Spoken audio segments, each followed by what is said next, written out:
Prenez deux plaques métalliques parallèles et séparez-les par un matériau isolant qui ne laisse pas passer le courant électrique.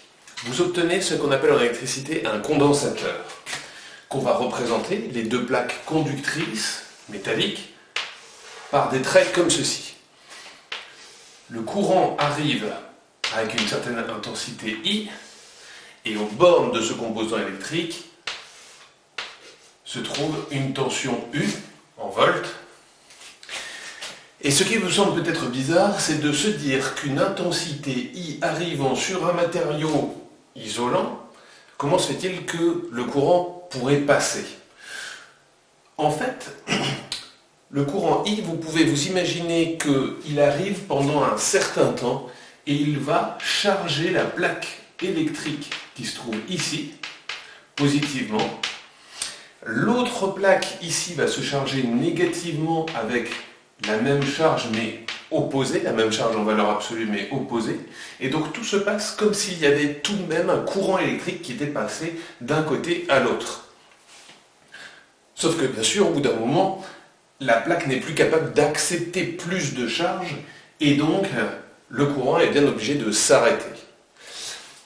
On va noter Q, la charge positive qu'il y a ici, qui est la plaque où le courant arrive. Il faut bien retenir le fléchage, tout ce qu'on va écrire après n'est vrai qu'avec cette notation-ci, avec ce schéma-ci. Lorsque un condensateur a une charge Q sur cette plaque-ci, la tension qu'il y a à ces bornes est proportionnelle à cette charge Q. On a la relation, que vous admettrez, que la charge est égale à un certain coefficient fois la tension U, qu'on retient facilement. Un Q, c'est un Q. Ce coefficient de proportionnalité, c'est ce qu'on appelle la capacité d'un condensateur. Ça se mesure en unité qu'on a décidé d'appeler le farad, de symbole grand F. Lorsque un condensateur a une forte capacité, vous aurez remarqué que même pour une petite tension fois grande capacité, on va avoir un résultat assez grand. En fait, ça nous mesure la charge qui est capable d'emmagasiner notre condensateur. Vous aimeriez, pour résoudre vos problèmes d'électricité, plutôt une relation entre l'intensité du courant électrique et la tension du condensateur, tout comme on a U égale RI par exemple pour un résistor. Pour cela, il suffit de dériver cette équation-ci par rapport au temps. Je vais avoir que la dérivée de la charge par rapport au temps est égale à la dérivée de une constante fois cette tension qui peut dépendre du temps. Donc, constante fois la dérivée de la tension. En se souvenant que la quantité infinitésimale de charge qui passe pendant une petite durée, c'est justement la définition de l'intensité du courant électrique. Vous avez la relation, l'intensité qui traverse un condensateur est égale à une certaine constante, la capacité du condensateur en farad, fois la dérivée de sa tension.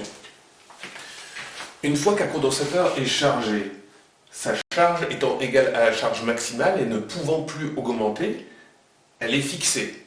Et donc, sa valeur est constante. Donc la tension est constante. La dérivée d'une fonction constante étant nulle, nous avons une intensité qui est égale à 0.